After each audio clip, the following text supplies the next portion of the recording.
Hello, everyone.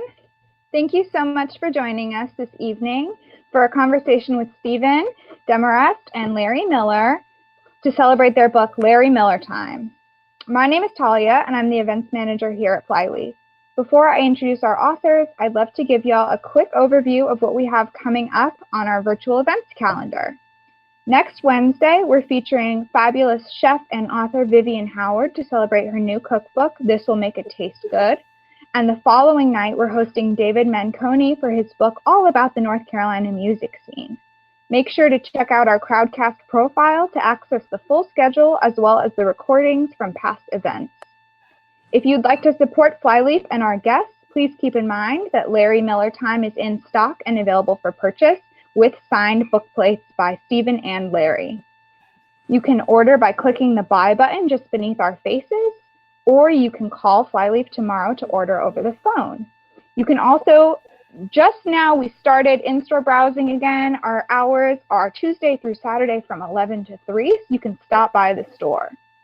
If you feel inclined to donate a few dollars to Flyleaf, that enables us to offer amazing speakers and continue our programming, so we really do appreciate that.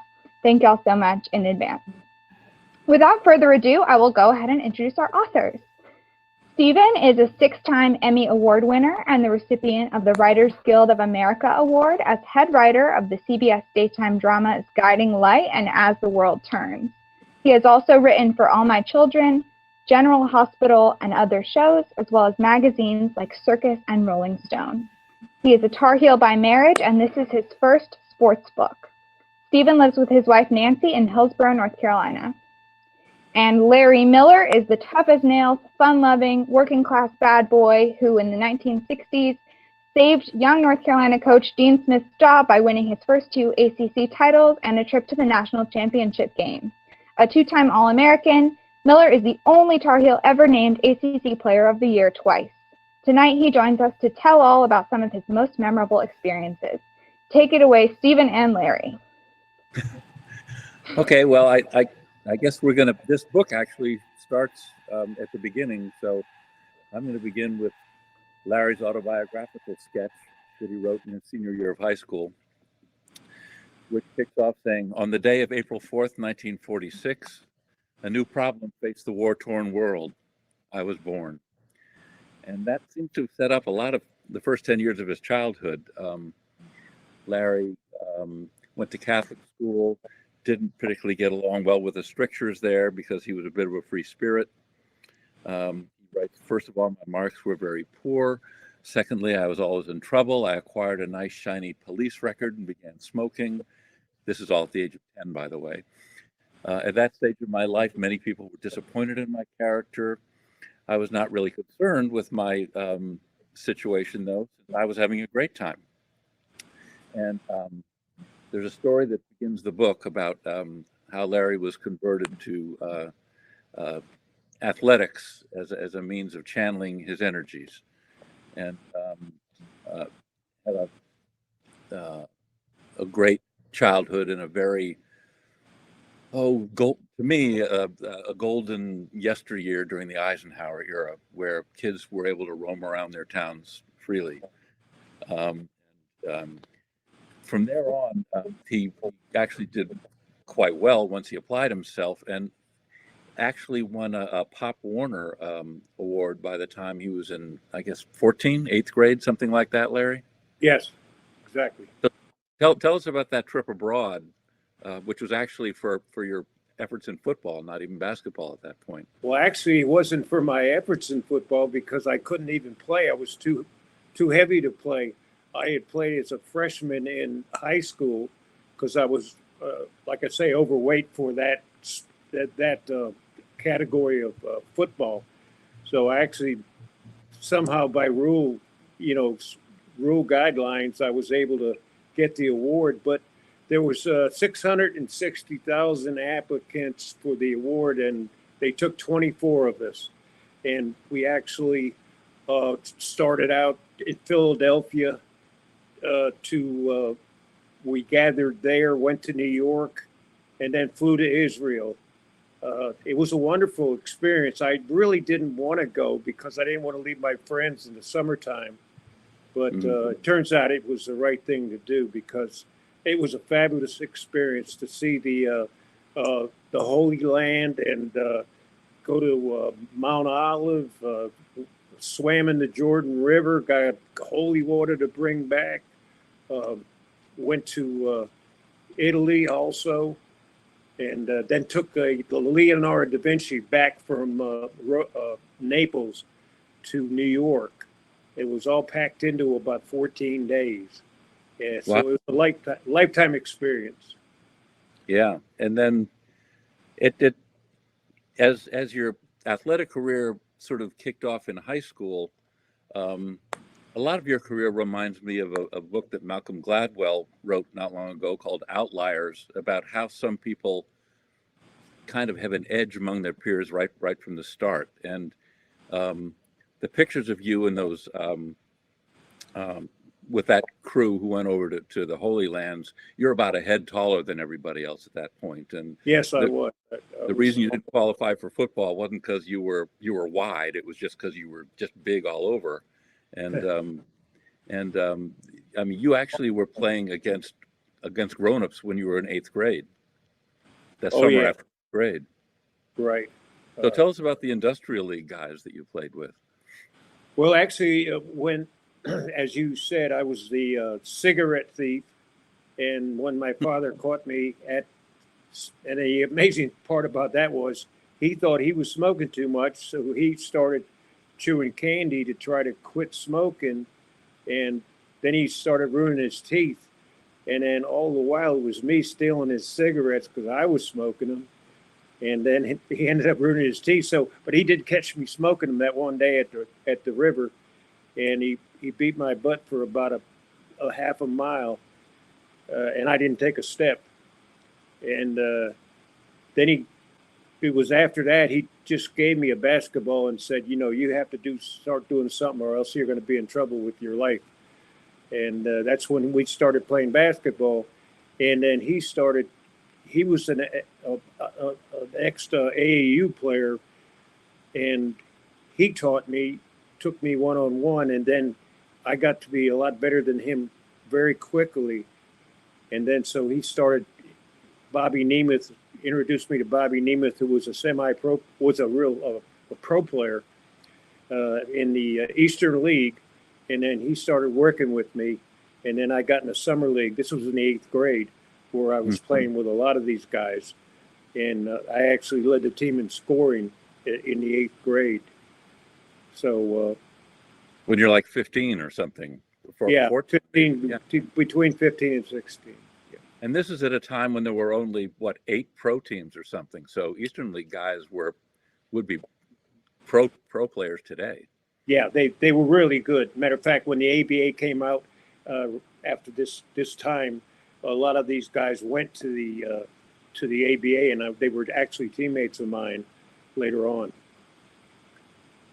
Okay, so then your high school teams were very successful, especially for a small school. You played in state tournaments and so on, and you became a high school All-American. Again, by your junior year, you were already considered a high school All-American, and I think the only other underclassman was Lou Alcindor on some of those All-American teams. So when you were being recruited by colleges, you had over 200 colleges, and we have that story in the book. But I have another aspect of the recruiting, which is the kind of fan mails you got, because this is a series of letters from a young lady named Clara, who writes you from Detroit saying, "Congratulations, I read about you in the Detroit Free Press Parade magazine," because you were on the cover of Parade magazine. Now, to get down to what I want you for, you see, I really just am writing to stick up for you. Some of my friends think that you would be too stuck up to answer somebody from some girl you never heard of. Well, I'm the girl, so don't let me down. I'm a 17-year-old junior at Owasso High School. I'm a majorette in the marching band, like clarinet, and the concert band. And I'm sure you had a lot of these kind of letters. Uh, Please write, I'd love you for the rest of my life if you do, but only if you write. So then later on that year, there's a letter that begins, I suppose you would never write back, and you sure didn't let me down. This is from Clara again. Well, I hope you're all well and happy, and say hello to whoever she is. So, and then later on, after graduation, I guess, Larry, best of luck. I really hope to meet you someday soon. Take it easy. You just might make it here to Michigan again. Don't be good. It's no fun. So you were being recruited by fans as well as by the coaches and the other players. It seems like. Yeah, it was always flattering to get those kind of letters. Yeah. And that continued by the time you got involved with the Tar Heel teams. Were you getting letters your freshman year or not until you joined the varsity? Oh no, we got some freshman year. Yeah, there was always a bit of interest. Yeah, and especially from there's an article that was written by the well, this is an article by Ronald Green. Actually, it says the folder pulled from the file cabinet at the sports information office at the UNC bulged with letters. They come from places like Mebane and Longhurst and Granite Quarry, and are signed with names like Connie, Debbie, and Nancy. And they say things like, "Please tell me what presents Larry Miller got for Christmas," or "I watched Larry on television. I can't tell what color his eyes are. Could you please tell me?" So this was sort of the first time that college teams were actually appearing on television. And so my thesis in the book was that you and these teams were like the Beatles of North Carolina because you attracted a whole new audience. Tell me what it was like with you and Dick Grubar, who were kind of the two dreamboats of the team when the mail call came. Yeah, we used to compare notes, so to speak, because we naturally it was flattering. All these young girls were sending letters and stuff like that and asking questions, and they the PR people at Carolina encouraged us to answer what we could. I mean, obviously you couldn't do them all, but or answer all the requests, but at least to acknowledge that they had written or sent something back to them. And Dickie and I tried to do that, and then we used to have a little contest to see who could get the most letters and stuff like that. And then eventually I sent, I used to save them, and then I sent everything back to my mother back in Pennsylvania. And, all this stuff, rather than toss it out or something like that, I figured someday it would come in for a nice, fun time. So she put it all away in the attic, and one day we opened it up again. But she did take care of everything like that for me, and I eventually did get into it. Well, matter of fact, this is how we got here. That's right. Because of a letter. So, that's right, because my wife, who was a fan of yours, stopped in one time, and a week later you were looking through the trunk and found a letter she wrote when you were 10 years old. Right. She was 10 years old, sorry. So were most of the letters from high school kids or college people your own age, or were there a lot of little kids as well? It was a lot of kids, yeah. Mainly kids, right? And mostly female, but there was a lot of little guy kids in there too, But the girls seemed to be more prone to write. And very solicitous of you. I mean, there's one here that was from a girl who heard you had a bad blind date, and she closed the names of 3 girls for you to call, promising that they would make up for your misfortune. That's from the sports information office, so it must have been all above board. Yeah. But who were some of the people you actually had ongoing correspondences with? Remember any of those? I do remember them. Matter of fact, I was at a game a couple of years ago, and one of the little girls that I had corresponded with brought her two little grandchildren by to say hello to me, and they were dressed up in Carolina cheerleader outfits. Oh, so, that's nice. I don't exactly remember all their names, but I did have some. I kept correspondent open with some of them for over, several years after I got out of, after I quit playing. And so it was kind of fun. And they told me about their lives and stuff like that. And, I acted like they were friends of mine from way back when. So it was very interesting, lots of fun. Yeah, and we actually have a picture of you and Dickie in your dorm room. If Talia can put it up, I don't know if she'll be able to get it up here on the screen for people, but it was you and Dick. I apparently didn't get them from the same people. There was somebody would pick you and somebody would pick Dick, but also I mean there were some sweet letters here from fathers who were like excited because you called their daughter to wish her happy birthday at the father's request, and he writes you a thank you note from the pharmacy where he worked, and I know you went and played DJ at some high school sock hops at the requests of fans. So there was a lot of, already at that age, there was a lot of community spirit going on. Yeah. Yeah, there was, and it was fun. It was really fun. It was kind of off the wall doing some of this stuff, but it was a good surprise for some of these kids, and it wasn't. It was fun for us to do it, and I was happy to do it. That's okay. So back to the business part of the basketball career. You really and the whole team cracked through your junior year and your senior year.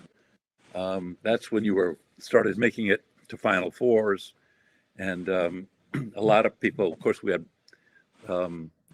Bobby Lewis and Billy Cunningham before you, but your arrival, most of your peers credit that with helping everything gel together, especially when the '69 class came in. And we've got a picture here of you with the trophy after one of those championships. It may probably the '67 one, and I've got some quotes here from your teammates. What's Larry Miller's secret? Jim Fry, your teammate, says it's something intangible I can't explain. It's all business. He'll knock you down, pick you up, and swear he'll do it again. That's from Joe Brown. And then Grubar says it's the type of athlete he is. He can exert far beyond the ordinary athlete. It's amazing. But one of the interesting ones that we liked the best was from Dean Smith, who said, it's something intangible. You can find many players throughout the country who can run like Larry, shoot like Larry, pass like Larry, and play defense like Larry. However, you'll never find one who has inside what he does. What do you think he was talking about there? He was describing your style of play. Probably, I don't know exactly what he was describing, but when I got on the court and got in a big game like that, I would kind of disappear in the action, and I was kind of lost in the conquest. And I could explain that when in one of the ACC games, I think it was the Duke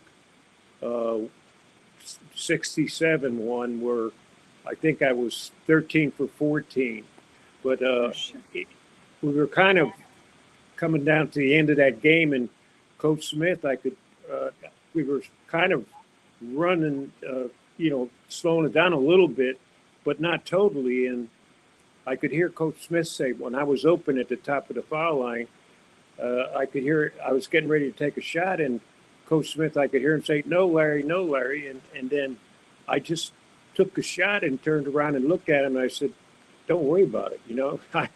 I got this. And that was the kind of thing. I just got lost in the game and the intangible. So it was like being in the zone, you're saying. It's yeah, I think I'd call that a zone, yeah. Yeah. Except we were playing man to man. So after your teams kind of brought the program to the Final Four, which was sustained the year after you left by Charlie Scott's team with those guys. You were out in LA playing for the ABA, and you were you weren't really surprised to find yourself at the ABA. I know you were annoyed with the NBA, who are putting all of their marbles basically in the very tall players, as opposed to a playmaker who was 6'4". But you even talked about the ABA possibly being interesting back in the winter before you graduated. Why was that? What did you see in that league that offered you something the NBA didn't? Well, number one is they showed a very keen interest in me, and I was appreciative of that because the NBA kind of, like you say, they were secretive about what they were doing, and they kind of did a select, quiet, behind closed doors draft, and I wasn't included in it, and that kind of insulted me that they didn't consider me, one of the top picks. So yeah, we should point out you were an All-American there with Pete Maravich and Wes Unseld and Lou Alcindor, Elvin Hayes, yeah, and you. So not being in the top 5 was a little startling. yeah, it was because I was surprised because I worked so hard, and I thought I was doing well, and then they didn't think I was worthy of it. So that kind of really did insult me. And when I saw that LA had a team and that they were taking a new look, and that new league was coming out, and it had a lot of promise to it, I got excited about it, and especially being in LA. So that's where I put my marbles, and then Coach Smith helped me negotiate that first contract with the ABA, with the Los Angeles team. Right. Well, and that's one of the things I loved about writing this book was seeing the beginning of what we have today. Like these days, you read about agent deals all the time. The pro leagues wouldn't even talk to an agent when you were coming out, right? I mean, if Dean hadn't been there, it would have just been you and your mom and dad. Right. And then, but he got the lawyers from the law school at Carolina to negotiate the deal, to write the contract up and everything like that. Yeah, and you ended up making twice what the NBA paid. So. Yeah, and was guaranteed too. So let's talk about the other attractions of LA instead of the industrial north. We have a picture of you at one of the less normal practices where you're belly dancing with Little Egypt to exercise your solar plexus. They were very brand conscious and media conscious out in Los Angeles, maybe more than any of the other ABA teams, right? Yeah, absolutely. We were a little ahead of the curve out there because, we did have the media, and we had the people that were willing to emphasize that.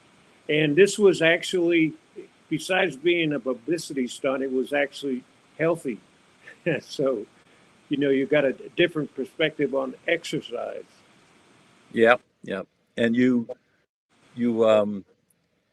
had an interesting social life as well. I mean, tell us about the time you got to visit Jim Brown, the great football player, and maybe one of the best college athletes of all time. Well, actually, he was probably one of the greatest athletes of all time. Right. And, because he was a lacrosse player also, but I was with Tim Brown from I think it was either Baltimore or Philadelphia at the time, and I happened to know him, and we were out, and he said he's going to go by Jim's house, and would I like to go up there? I said, sure, I'd love to. I've been out having a few beers and stuff like that, but I went up there, and Jim was on the court, and he heard I played basketball, so he wanted to play. He said, you want to play a game? And I said, well, sure. He had this big spread on Hollywood Hills on the side of the mountain and stuff like that. Yeah. And, we played a game, and he beat the heck out of me physically. I mean, it was his home court, and I just got there, and he beat me. And I said, you want to play one more game, Jim? He said, yeah, I'll play you one more. And then I turned him around, and I didn't take no for an answer. I just played my game, and I got physical back at him. But anyway, he was a gracious host. We sat there, and he had some models up there at the swimming pool, and some actresses, and that was my intro to the LA scene. The fast life. Well, I don't know if it was fast, but it was fun. What were they wearing, Larry? Well, sometimes they weren't wearing anything. Yeah. So you never made it to the Playboy Mansion, though, right?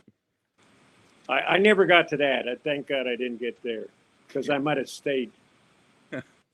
Um, so, so tell me what it was like living on the beach. It sounds like you had sort of the best of both worlds of a hardworking, well-paying job, and also the LA life on the beach. Well, yeah, I did. I had a place. I had a three level uh, home right on the waterfront. It was glass enclosed, rock garden, marble bars, and all that stuff. I lived on the third floor with a balcony overlooking the Pacific. Uh, and then from there, we practiced downtown LA. I used to study acting in Hollywood. So my day was consumed with going back and forth and the in between stuff. So yeah, it was crazy to say the least. So but doesn't sound very restful. No, there was no way to. As a matter of fact, eventually I had to. I had enough sense to realize that I'd probably hurt myself if I stayed there for any length of time because I really couldn't concentrate on what was important to me. So I asked to come back to Carolina. Are you talking about it was hard to concentrate on your game and the team and that sort of stuff, or basically finding a more grown up way to live in a combination of all of it, yeah. Concentrate on that. I was probably a little bit too reckless, and I don't know if it was immature or my focus wasn't in the proper places. Yeah, and your cars were having a hard time too. My cars, yeah, I couldn't keep them in the road either. But you did. Would you say that's the place where you sort of got onto a healthier diet, more or less, and started taking care of? Yeah, actually, yeah. I happened to meet a girl one day when I was on the beach, and she was a very attractive woman, and we just started talking, and then we ended up having some lunch together, and then I didn't see her for a while, but she was an aspiring actress and an aspiring model and all that, and she was very focused on, that kind of lifestyle. And then I happened to run into her about a year later, and she totally looked different. She was all,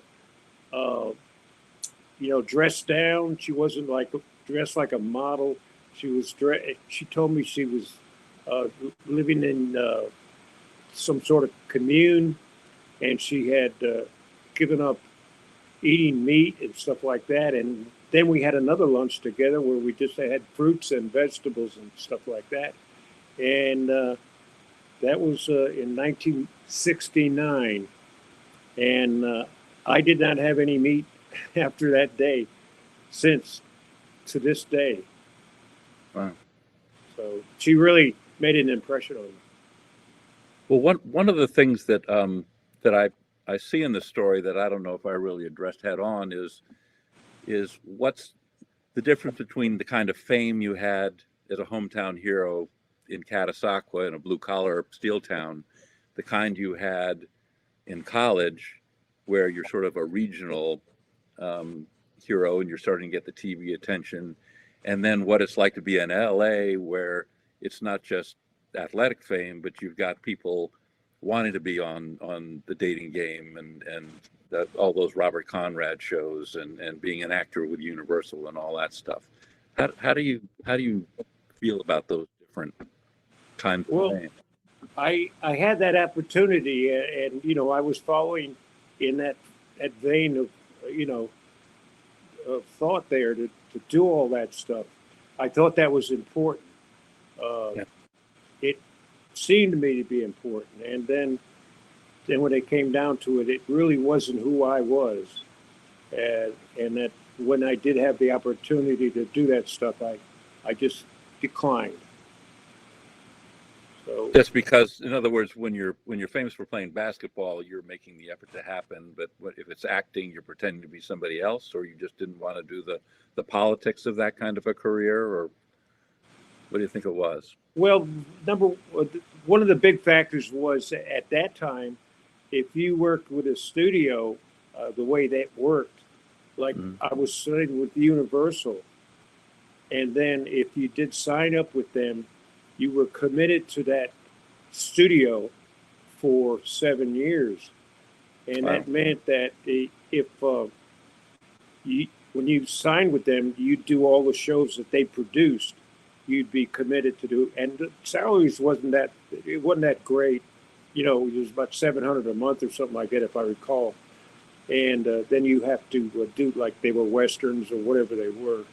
You did those shows, and so that's when I, decided I was going to go live back east. Yeah, you would have made a great cop, probably, but who knows? A western, Okay, or a western, yeah. Oh, yeah. Well, you got the neckerchief already. yeah. Or the bandana. So you come back east, and Art Chansky kind of helped write some headlines that alerted the Cougar team that you were wanting to come back east. And one of the features of coming back to play for the Cougars is you got involved with NASCAR, which was just getting off the ground. And again, another thing that was intriguing to me is that's really before NASCAR was doing much on TV. It was still flat ovals and even dirt tracks and stuff. What was that like? How'd you get involved there? Well, actually, I think it was my senior year. A friend of mine, Leonard Lay from Charlotte, was running for motorsports, and we went down to the race in Rockingham. And during the race, now this is during a NASCAR race, he said, "Come on down, meet me at this certain place in the pits when there's a break in the action or an accident or something like that, whatever it is." And then when I met him there, he said, "Okay, we're going to go in the pace car right here at the pace car. We're going to jump in the back of the pace car." Now, this is during the race. So we jump in the back of the pace car and go out there on the track, and then all the cars line up behind us at about 100 miles an hour. And then he says, "When I tell you, look up in the back." And so we get up to about 125 miles an hour. He says, "All right, now look up." And then we pull into the pit area, and the cars go right behind us, and they're going about 150 miles an hour right behind us, and they just go by. That was my first experience. It was on the track, on the racetrack during a race. And he says, "What do you think of it?" Well, I was hooked right then and there. And then you were drag racing in high school, so you had a little. Yeah, familiar. I was a speed freak back at most of my adolescent life, and I loved fast cars. But then to get on that kind of situation, and then to have a chance to work closely with it, well, that was a no-brainer for me. And then then he introduced me to Richard Howard up at the Charlotte Motor Speedway, and then I used to go to that race up there, and eventually, before the races, the World 600, we would go up there. Richard and I'd ride around with him all night long. We'd make sure everybody was where they were supposed to be and having fun, and then we'd ride around the track, making sure everybody on the track was having fun in the infield all night long. They would be partying, and then we'd stay up all night and then sleep on the track in one of the trailers. And then one of the races, I actually drove the pace car when the Clydesdale horses were there, and I had the Queen on the back of the car. So, and then I did Gentlemen Start Your Engine. So I really had a fast and furious introduction to NASCAR. And then we tried to form a drivers union, but we weren't successful. Yeah, and that was Richard Petty is the one who hired you? No, that actually, right? the drivers, Richard Petty was one of the drivers, but we became good friends. He was there. I was at the Greensboro Coliseum. Well, actually, he was there for Richard Petty night. And then that's the night I believe I scored 67 points. I'm not quite sure, but I think it was. Yeah, it was a Cougar game. Yeah. Yeah, so I think he said it started out to be my night. It ended up being your night. But Yeah. And that's when you set the league record that never got broken. yeah, so that was And it. and 2 nights later, everything went from the highest highs to the lowest lows. They had a fire in my house. Uh, we almost lost our lives in that one because my dogs actually died underneath my bed. Lightning hit the house where I lived in Greensboro out in the country. Lightning hit the house and it started a fire in the one end of the house. And fortunately, I had my bedroom door closed and I happened to wake up to the sound of crackling. And I woke up and the house was halfway down burning. And luckily, I got out in time and got the dogs were already passed away. Yeah. Well, and the ABA, which was a fun experiment, but a kind of a crazy experiment as a business model, finally got folded into the NBA, and you reached an age when you retired and decided to go into real estate in Virginia Beach. How did and you actually saw? Did you see more of Dean Smith again when you stopped being a pro and became a real estate man in Virginia Beach? Yeah, I used to stay in touch with them all the time. I'd come back to Chapel Hill a lot to see a game. I see them on the road whenever I could. They played up that way a couple of times. And I saw them in Williamsburg. I saw them in Old Dominion. So yeah, I did see them, and then I saw them in Maryland. One time at against Lefty and the Terrapins. So, and I saw them a couple Final Fours. So yeah, I did see them a whole bunch. So, and he was. I know he stayed in touch with you in terms of writing letters, but he did that with everybody on the team, even the guys who weren't starters, the guys who didn't play very much. Yeah, absolutely. He stayed in touch with all of his players, and but like I say, he used to invite us. We try to get together at least once a year somewhere on the road, or I'd come down and meet him for lunch, or if he was passing through or something like that, or if he was recruiting. I saw him up at the Tidewater area when he was, recruiting some players up there. Oh, okay.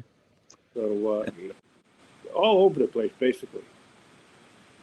Yeah, and I heard a story from one of your old roommates, Susie Matasio, who said that he was in the office once, and you walked in and hadn't seen Dean for this is a secondhand story from the athletic director at Catasauqua High School, who says Dean still remembered your home phone number like 30 years after he recruited you, off the top of his head.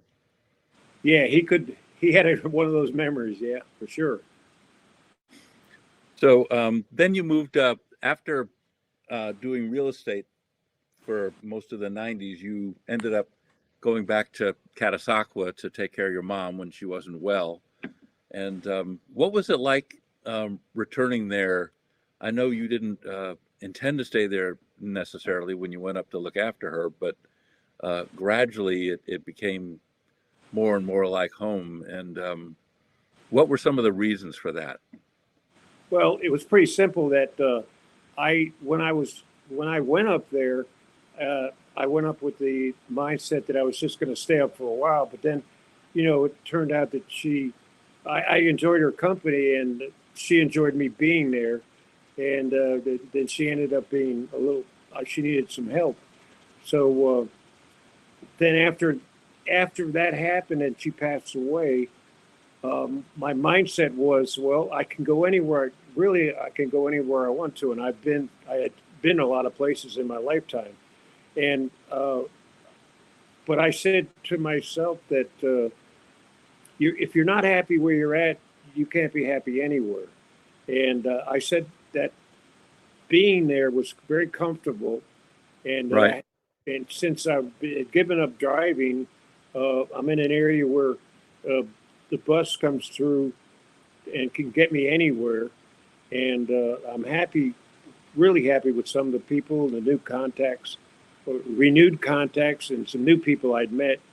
And I said, this is as good a place as I can be. And I could still get down to Carolina when I wanted to. And so it was just, I just said, why not stay here? Yeah, we're showing a picture on the screen now of McCarty's bar where Sam's inside and you're out on the sidewalk, and Sam's on like page 3 of the book with you guys, sneaking out on confessions in Catholic school when you're 8 years old, and now here he is, running the clubhouse for all you guys. Yeah. Decades and decades later, it's kind of must be neat to run into guys you played knee-high baseball with. Yeah, how about that? Yeah. And I've never heard of a town that has as many nicknames as the ones that are used in Catasauqua. Yours is pretty simple, just because they made it Lem, I guess, just to make it making up a middle name of E, even though it's Larry James. But Yeah, Ernest, they called me Ernest. That was Yeah. Geets Garler did that. Geets was another nickname. Yeah, Wobbs had about yeah, three. Joe Palooka and Wobbs and all those guys. I mean, it makes it almost like a secret society that nobody would know those nicknames except the people that are living there right shoulder to shoulder. Yeah, we had a bunch of nicknames, that's for sure. Well, how do you find? Do you find that your generation are sort of not so much part of the way the town is these days, because the parks aren't being used the way they were before, and they've made the pool shallower. They don't have high dives anymore for safety reasons. The kids are playing video games instead of all over the basketball courts. Does that seem odd to you? Well, that's a universal thing, basically. I mean, that's not just there in Caddy. It's everywhere in the country with the new, with everybody on a cell phone all the time and stuff like that. And kids, there's the work ethic is not there with the young generation where I'm at right now. I mean, they don't. Well, you could tell by the sports teams, we don't have any. There's no championships anymore. The football team has lost like 27 games in a row, and by about 30 points a game. So that thing just would be unheard of in my day, our day. So it's just a generational thing. Yeah, I see a question here that somebody's asking about Caddy back when you were still a kid playing for the Allentown Jets, with them anyway in the Industrial League. What was it like being such a younger kid? With obviously you couldn't go out for beers with them after the game. How did you mix with them socially while you were playing in that summer league? I really didn't mix with them socially. I was just happy to be part of that thing. It was very, it was flattering for a kid my age to be out there with those guys and them treating me like one of the adults, So I was just very proud. Oh, gotcha. All right, and now that you're coming back down to North Carolina, because I think Roy got you back for the three-peat teams reunion a year or two ago. Are you surprised that there are so many of your old teammates still clustered in almost the Triangle area? I'm happy. I was really happy to see them all, and I'm really glad I got to do that, and I'm glad that they were so receptive to me, and that we still click after all these years together, and so it's been more overwhelming than anything else. I just saw Coach Williams the other day, and he welcomed us on the court, and it was very, very.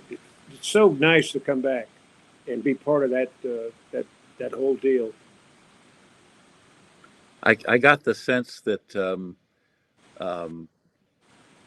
the viewers don't know, but when you were down in the court, Coach had all the new team players running by, and I don't know if they were fist bumping or whether you had to stay distance, but they were all coming by and saying hello to you. And I'm sure that must reflect Coach Williams's sense of wanting to continue the Dean Smith tradition into the present and into the future, and basically, let those guys know that 50 years from now they can come back the way Larry came back and Yeah, pass the baton.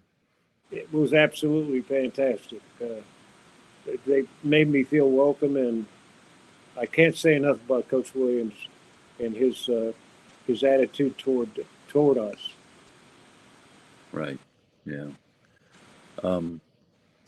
Tell me a little bit. I don't know if you can if you can remember these stories, but I know you were down here a couple of years ago for a meeting with Lenny Rosenbluth and Charles Scott and Phil Ford, and there was a businessman who was thinking of putting together some kind of a foundation that you guys were going to be basically the brain trust of.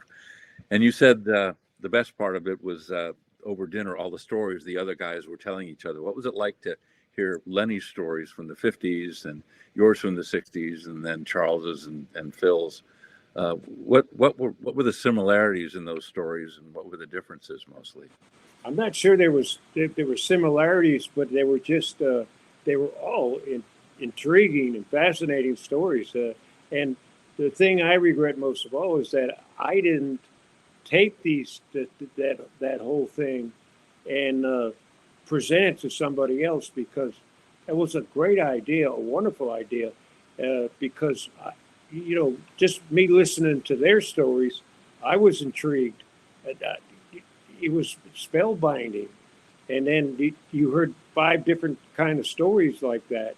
They're all different and all exciting, and they would for some individual to sit in on that story, in those stories, that had never met any of these guys, it'd be worth the price of admission just to hear of them.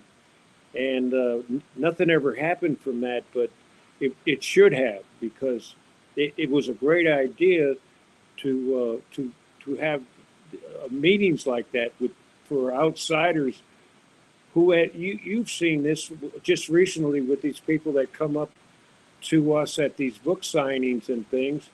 People, they have these remembrances of times going by, and they love to hear stories about some of our incidents and events. So that was a missed opportunity there. It'd make a great podcast, wouldn't it? I mean, oh, absolutely. You kidding me? It's spellbinding. Are you I know that you basically at one point when you were up in Pennsylvania said, I'm out of the reunion business, and you didn't come down here a lot. Are you surprised when you run into people on the Facebook page and so on who say, I was a high school kid who, for whatever reason, had to go to the gym, and the only person there was Larry Miller, and Larry Miller like shot around with me, and I'll never forget it. I mean, are you surprised when people have those kind of memories? You're really tremendous. I'm overwhelmed by it. Matter of fact, by some of these people that come out of the woodwork and say these things about, on the Facebook page and stuff like that, about what happened back when, what they remember. The guy come up yesterday and said, I whacked him in practice my freshman year, and knocked him over. He remembers things like that. Yeah, I am totally overwhelmed by it. That's it's I guess that's people remember different times of their lives, and of course if you were here at that point when everything was starting to go well for the Tar Heels, that makes sense that they would remember that stuff. But one of the ones that surprised me was you had a little skirmish with the draft up in Pennsylvania where at the beginning you went in and you were prepared to serve the country. You got drafted, you survived, And I know they let you out and said, sorry, you got a trick knee that was when you're playing basketball. You went and hitchhiked home. And bang, on the message board here, this guy pops up saying, I was the guy who, I remember giving Larry a ride when he was hitchhiking one day. And I shared the back seat with him for 20 minutes, driving back from wherever that was in Pennsylvania from your draft board. Wilkes-Barre School. Yeah, Wilkes-Barre. Yeah. People like that just come out of the mist and suddenly they're all still there. I guess, well, that was a big moment in our lives, basically, when, we're up for the draft and all of a sudden we were given a 4F. And then, that was a big moment back then because, that was the Vietnam era and stuff like that. So that I could understand people remember something like that. Well, was he old enough that he was draft eligible, or was he a younger kid? Well, if somebody was coming back from the same place, I don't know. I don't remember who that was. But, yeah. All right. Since we are close to 7 o'clock, I'm going to take a few questions or pose them to you all. I have a question here from Michael, who remembers watching you in the Final Four. He was UNC class of 68. And he remembers seeing you in an interview with an actor who was in town to film 3 in the Attic. He asked, do you have any memory of that interview, and how did you feel about doing PR work as a Tar Heel basketball star? Did you enjoy it, or was it a pain? If I remember, that was Yvette Mimieux. Mm-hmm. Three in the Attic, I believe that was. No, I enjoyed that very much. I was flattered. In general, did you enjoy doing PR work during your time at Carolina? Oh, absolutely.